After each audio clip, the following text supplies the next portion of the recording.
Hi again. So, question number 100. إذا السؤال رقم 100. Make طبعا الجزء الثالث من الأسئلة الاسترشادية.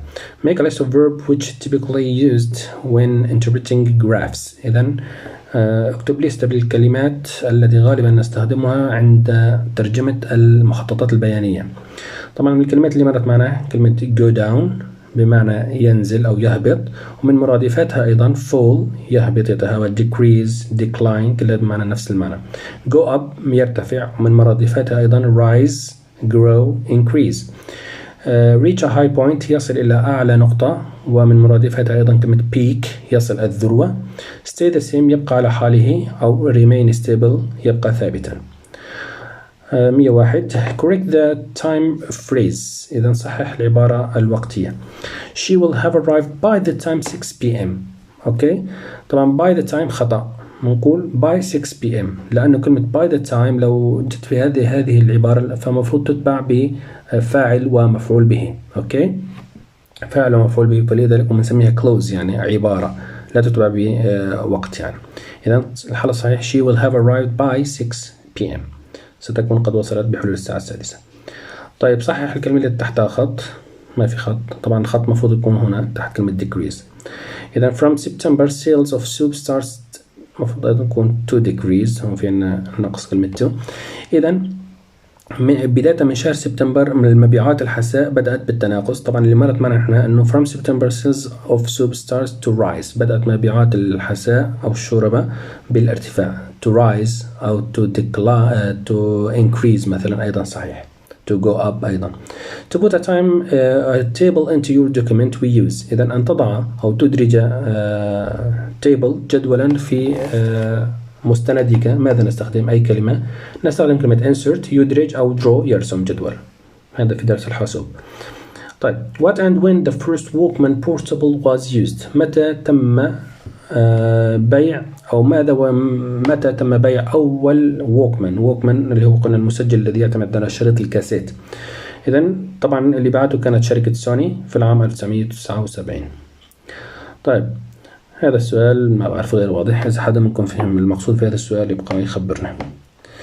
What does peak mean؟ كلمة peak ماذا تعني؟ وين صرنا؟ peak يعني هو يصل الذروة، بمعنى reach a high point. من شوي مرت معنا في المرادفات reach a high point يصل إلى أعلى نقطة. طيب what is the form of the conditional sentence type 3؟ الجملة الشرطية من النوع الثالث ما شكلها؟ طبعا هذا هو النوع الثالث من الشرط. if plus past perfect هذا الجزء الأول. القسم الثاني would have plus past participle. إذن would have مع الverb 3. طيب what tenses that can be used with wish؟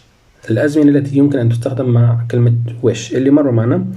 wish يأتي معها الباست perfect الماضي التام عندما يكون حالة التمني عن الزمن الماضي، وwish أيضا تتبع بالباست simple اللي هو الماضي البسيط عندما تكون حالة التمني عن الحاضر. أوكي.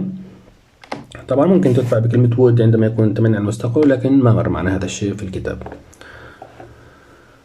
سؤال 109 What does the aluminium good for؟ الألمنيوم بماذا هو مفيد أو بماذا هو جيد أو الاستخدام؟ طبعا في درس الهواتف. It is used with copper يستخدم مع النحاس as a part of mobile phone electronics كجزء من مكونات الهاتف الإلكترونية. هذا هو استخدام الألمنيوم. Who invented the radio؟ من الذي اخترع الراديو؟ طبعا اسمه ماركوني في درس الساعات. Who developed a portable clock T-stick and when؟ من الذي طور ساعة اللي كان اسمها T-stick أو shadow clock ساعة الظل، ومتى؟ طبعا اللي طوروها أو اللي اخترعوها هن the Egyptians المصريون in 1500 BC في العام 1500 قبل الميلاد في درس الساعات. What words can we use to mean approximation؟ الكلمات التي يمكن أن نستخدمها للدلالة على التقريب، تقريب الأرقام إلى أقرب منزلة. طبعا من الكلمات التي يمكن استخدامها nearly تقريبا just almost around about.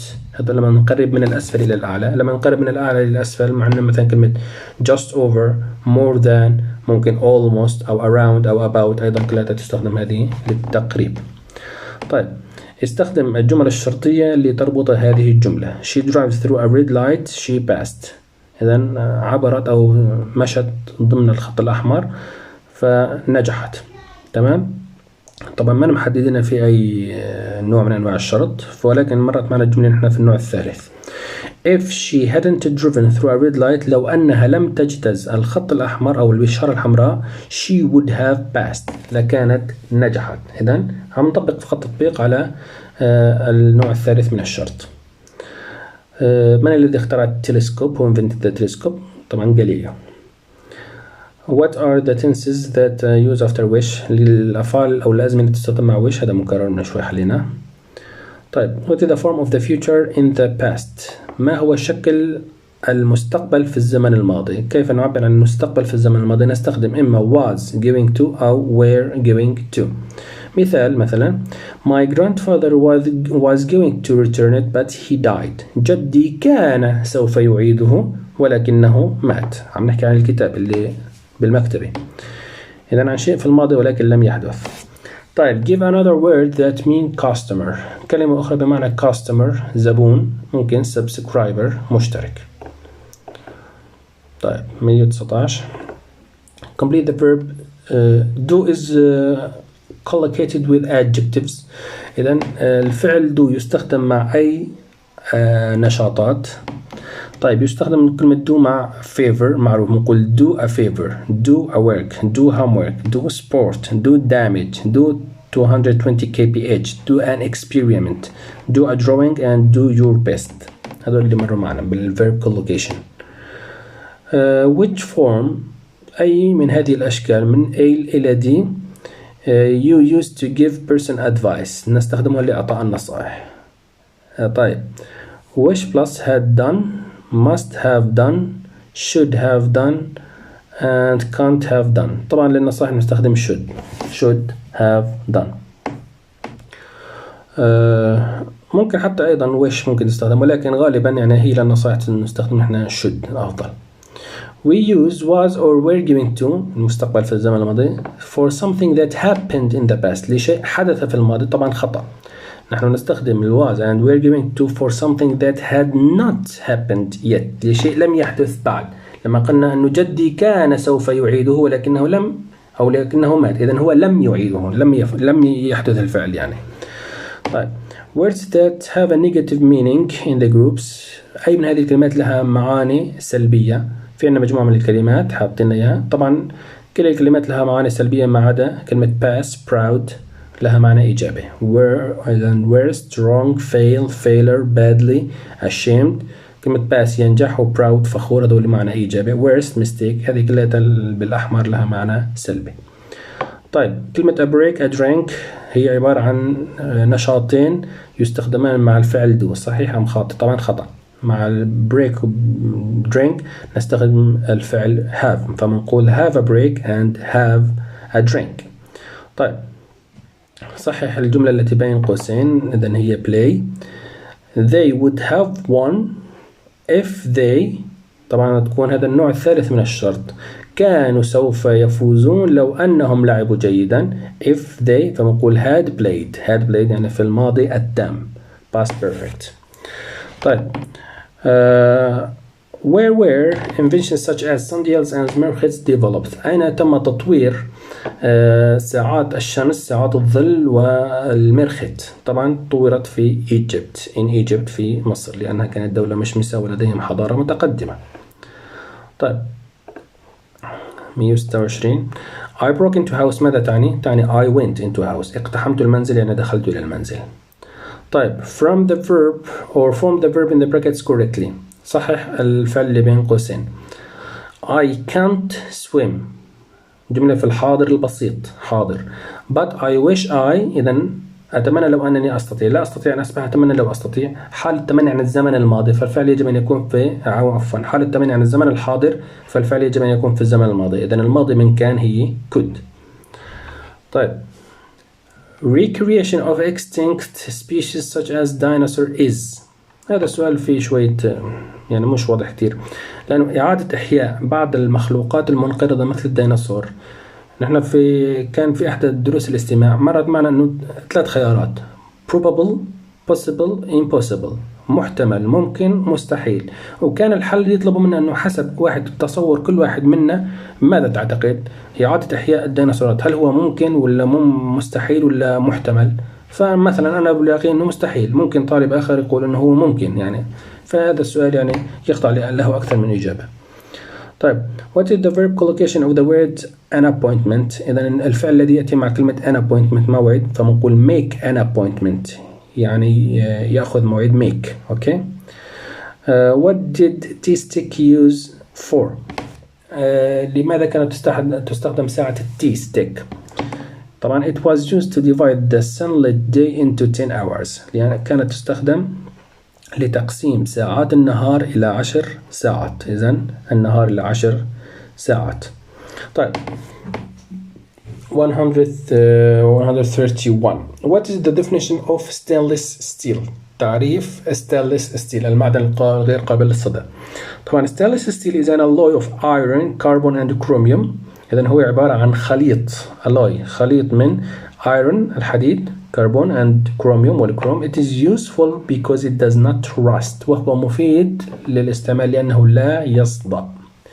طيب what is the meaning of the phrase holding his breath؟ كلمة holding his breath ماذا تعني؟ تعني not breathing، حابسا أنفاسه يعني لا يتنفس. طيب الاسم اللاتيني لنخيل التمر طبعا قلنا Phoenix dactylifera. Phoenix dactylifera. 134 I enjoy complete أكمل هذه الجملة. طبعا بعد الفعل enjoy لازم يكون في عندنا gerund، أي gerund صحيح. فمنقول مثلا I enjoy plus gerund، مثلا I enjoy reading، I enjoy swimming، eating etc. 135 Who wrote the famous novel ديفيد كوبرفيلد؟ من الذي كتب ديفيد كوبرفيلد هذه الرواية؟ اللي كتبها هو تشارلز ديكنز الكاتب البريطاني. Mention some verbs that we can use a gerund or infinitive after them. إذا ضع ليستة ببعض الأفعال التي تأتي بعدها الجرند وأفعال تأتي بعدها infinitive. طبعا الأفعال التي يأتي بعدها جرند عندنا كلمة طبعا هذول بالصفحات 58 avoid, be worth, enjoy, feel like, finish, imagine, keep, look forward to, mind, practice, risk. هذه الأفعال كلها ماذا يأتي بعدها؟ ing. طبعا arrange, afford, choose, decide, expect, fail, hope, learn, plan, prepare, seem, want. هذه الأفعال تتبع بالinfinitive يعني to مع الفعل.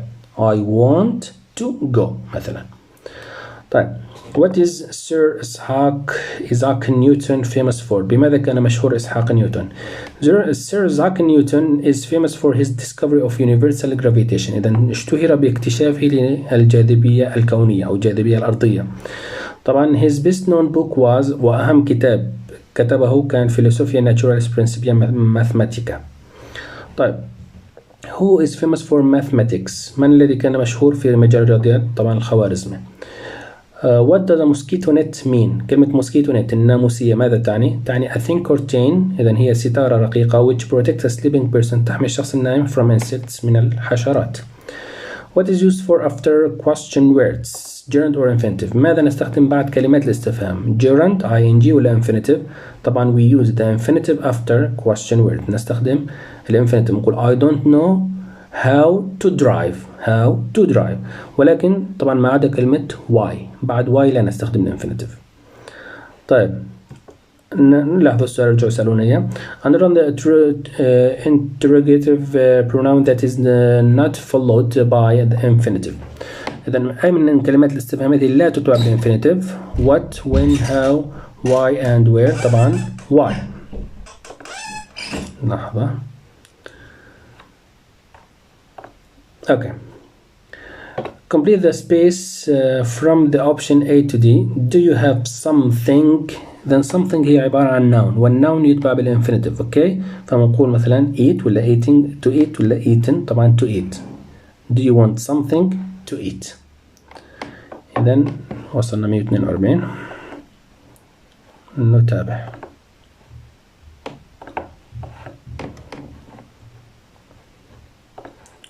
Okay. Now 143 the date palm is very common. إذا نخيل التمر هو مشهور جدا أو شائع الانتشار. طبعا نقول growing ولا grown ولا grows ولا grow. طبعا نقول growing يعني ناميا في إفريقيا. يعني هنا مثل الحال أو نعم الحال تعبر عن الحال في اللغة العربية. مثلا نقول نخيل التمر هو شاعر ويكون ناميا في شمال أفريقيا.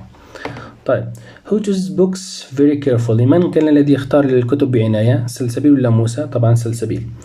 طيب what do classification plants and algebra refer to؟ إلى ماذا يشير مصطلح تصنيف النباتات والجبرا؟ طبعا تصنيف النباتات is bringing scientific order، هو الاتيان بترتيب علمي to the naming of plants، لتسمية النباتات. هذا بنسميه يعني تصنيف النباتات.